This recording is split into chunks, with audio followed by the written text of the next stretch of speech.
Hi friends, this is Venkatesh Devasani. ఈరోజు మనం discuss చేయబోతున్నటువంటి important current అఫైర్స్లో భాగంగా మొదటి టాపిక్ చూడండి. ప్రపంచంలోనే ఎత్తైనటువంటి బ్రిడ్జ్ అనేది ఇటీవల కాలంలో ఒక దేశం వారు నిర్మించారు. కాబట్టి చాలా చాలా ఇంపార్టెంట్ అండి. దానిపైన ఎగ్జామ్ పాయింట్ ఆఫ్ వ్యూలో ప్రశ్నలు రావడానికి అవకాశం ఉందండి. ప్రపంచంలోనే ఎత్తైన బ్రిడ్జిని ఇటీవల చైనా దేశం వారు నిర్మించడం జరిగింది. ఆ యొక్క బ్రిడ్జి పేరు ఏం పేరు అంటే హువాజియాంగ్ గ్రాండ్ కెన్యాన్ అండి. హువాజియాంగ్ గ్రాండ్ కెన్యాన్ అండి. దీని ప్రత్యేకత ఏంటి అంటే ప్రపంచంలోనే ఎత్తైనటువంటి బ్రిడ్జి అని గుర్తుంచుకుంటే సరిపోతుంది.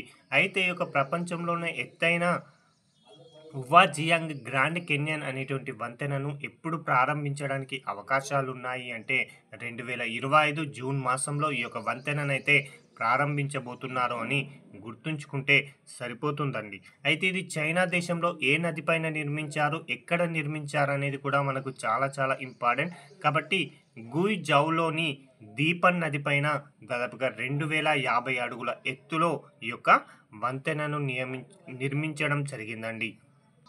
ఎక్కడ నిర్మించారండి? గుయిజౌలోని దీపన్ నదిపైన 2050 అడుగుల ఎత్తులో ఈ యొక్క బ్రిడ్జిని నిర్మించడం జరిగింది. దీని ప్రత్యేకత ఏంటి అంటే ప్రపంచంలోనే అత్యంత ఎత్తైనటువంటి బ్రిడ్జి అండి.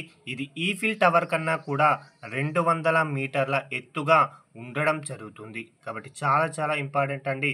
ప్రపంచంలోనే ఎత్తైనటువంటి బ్రిడ్జి ఏది అంటే హువాజియాంగ్ గ్రాండ్ కెన్యాన్. దీన్ని చైనా దేశం వారు నిర్మించారు. దీని యొక్క ఎత్తు 2050 మీటర్లు అని గుర్తుంచుకుంటే సరిపోతుందండి. అయితే ఈ యొక్క బ్రిడ్జిని నిర్మించడానికి అయినటువంటి వ్యయం వచ్చేసి $200 మిలియన్ అండి. అది మన భారత కరెన్సీలో చెప్పుకుంటే 2400 కోట్ల రూపాయల వ్యయంతో ఈ యొక్క బ్రిడ్జిని అయితే నిర్మించడం జరిగింది. ఇప్పుడు ఒక సమావేశం గురించి డిస్కస్ చేయబోతున్నామండి. ఆ సమావేశం వచ్చేసి బ్రిక్స్ దేశాల యొక్క వ్యవసాయ మంత్రుల సమావేశాన్ని 2025 సంవత్సరంలో నిర్వహించడం జరిగింది. కాబట్టి చాలా చాలా ఇంపార్టెంట్ అండి. 2025 సంవత్సరం ఏప్రిల్ 17వ తేదీన బ్రిక్స్ వ్యవసాయ మంత్రుల సమావేశాన్ని నిర్వహించడం జరిగింది. అయితే ఇది ఎన్నవ ఎడిషన్ అంటే మాత్రం 15వ ఎడిషన్ అని గుర్తుంచుకుంటే సరిపోతుందండి. అయితే ఈ యొక్క 15వ ఎడిషన్ బ్రిక్స్ వ్యవసాయ మంత్రుల సమావేశం 2025 ఏప్రిల్ 17న ఎక్కడ నిర్వహించారు అంటే మాత్రం బ్రెజిల్ దేశ రాజధాని అయినటువంటి బ్రెసిలియాలో నిర్మించడం జరిగింది. అయితే ఈ యొక్క వ్యవసాయ మంత్రుల సమావేశానికి ఒక ప్రత్యేకమైన థీమ్ను కూడా ఎంచుకోవడం జరిగింది.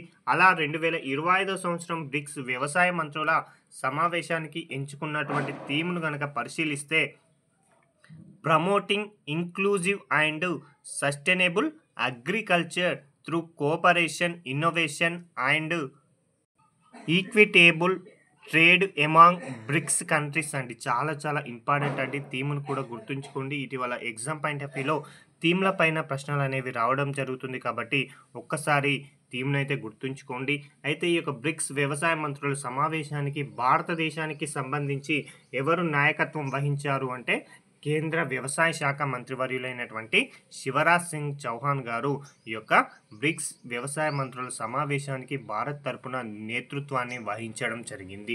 ఇవన్నింటినీ కూడా ఒక సింగిల్ స్టేట్మెంట్ రూపంలో కనుక పరిశీలిస్తే 2025 ఏప్రిల్ 17వ తేదీన బ్రిక్స్ వ్యవసాయ మంత్రుల 15వ సమావేశాన్ని బ్రెజిల్ దేశంలో ఉన్నటువంటి బ్రెసిలియాలో నిర్వహించడం జరిగింది. దాని యొక్క థీమ్ కనుక పరిశీలిస్తే promoting inclusive and sustainable agriculture through cooperation, innovation and equitable trade among BRICS countries అండి. ఈ యొక్క సమావేశానికి భారత్ తరపున శివరాజ్ సింగ్ చౌహాన్ గారు నేతృత్వం వహించారు అని గుర్తుంచుకుంటే సరిపోతుందండి. ఇక మరొక అంశం అండి, దేశంలోనే మొట్టమొదటి గ్యాన్ సెమీ కండక్టర్ ప్లాంట్ని ఏర్పాటు చేయబోతున్నారు. భారతదేశంలో ఎక్కడ ఏర్పాటు చేయబోతున్నారు అనేది ఎగ్జామ్ పాయింట్ ఆఫ్ వ్యూలో చాలా చాలా ఇంపార్టెంట్ అండి. అసలు గ్యాన్ అంటే దాని యొక్క అబ్రివేషన్ తెలుసుండాలండి. గ్యాలియం నైట్రేట్ అండి. గాలియం నైట్రేట్ యొక్క సెమీ కండక్టర్ ప్లాంట్ అనేది ఇంతవరకు భారతదేశంలో లేదండి. తొలిసారిగా ఏర్పాటు చేయబోతున్నారు. ఎక్కడ ఏర్పాటు చేస్తున్నారు అంటే ఛత్తీస్గఢ్ రాజధాని అయినటువంటి రాయ్పూర్లో మన దేశంలోనే మొట్టమొదటి గ్యాన్ సెమీ కండక్టర్ పరిశ్రమకి శంకుస్థాపన చేశారండి. ఏ కంపెనీ వారు ఈ యొక్క గ్యాన్ సెమీ కండక్టర్ ప్లాంట్ని ఏర్పాటు చేయబోతున్నారు అంటే పాలిమేటిక్ ఎలక్ట్రానిక్స్ కంపెనీ అండి. చాలా చాలా ఇంపార్టెంట్. పాలిమేటిక్ ఎలక్ట్రానిక్స్ కంపెనీ వారు మన దేశంలోనే మొట్టమొదటి గ్యాన్ సెమీకండక్టర్ ప్లాంట్‌కి సంబంధించి శంకుస్థాపన చేసి ఏర్పాటు చేయబోతున్నారు. భవిష్యత్తులో అది ఎక్కడ అంటాడు కాబట్టి ఛత్తీస్‌గఢ్ అని గుర్తుంచుకుంటే సరిపోతుందండి. దీని యొక్క లక్ష్యం ఏంటి అంటే 2030 సంవత్సరం నాటికి 10 బిలియన్ల చిప్స్‌ని ఉత్పత్తి చేయడమే ఈ యొక్క సెమీకండక్టర్ ప్లాంట్ యొక్క ముఖ్య లక్ష్యంగా ఎంచుకోవడం జరిగింది. ఈ యొక్క చిప్ అధిక వేగం, తక్కువ విద్యుత్ వినియోగించుకునేటువంటి ఒక అధునాతనమైనటువంటి సెమీకండక్టర్ అండి. అంటే ఇక్కడ ఉత్పత్తి చేయబోయేటువంటి చిప్స్ ఏవైతే ఉంటాయో అవి అధిక వేగంగా పనిచేస్తాయి. అదేవిధంగా తక్కువ విద్యుత్తును వినియోగించుకునేటువంటి ఒక అధునాతనమైనటువంటి సెమీకండక్టర్‌ని, ఈ యొక్క గ్యాన్ సెమీకండక్టర్‌ని ఛత్తీస్‌గఢ్‌లో ఏర్పాటు చేయడం జరిగింది. కాబట్టి ఎగ్జామ్ పాయింట్ ఆఫ్ వ్యూలో ప్రశ్న ఏ విధంగా అడుగుతారంటే, భారతదేశంలోనే మొట్టమొదటి గ్యాన్ సెమీకండక్టర్ ప్లాంట్‌ని ఎక్కడ ఏర్పాటు చేశారని అడుగుతాడు. కాబట్టి ఛత్తీస్‌గఢ్ అని గుర్తుంచుకోండి. లేదా భారతదేశంలోనే మొట్టమొదటి గ్యాన్ సెమీకండక్టర్ ప్లాంట్‌ని ఏ కంపెనీ వారు ఏర్పాటు చేశారంటాడు. కాబట్టి పాలిమేటిక్ ఎలక్ట్రానిక్స్ కంపెనీ అని గుర్తుంచుకుంటే సరిపోతుందండి.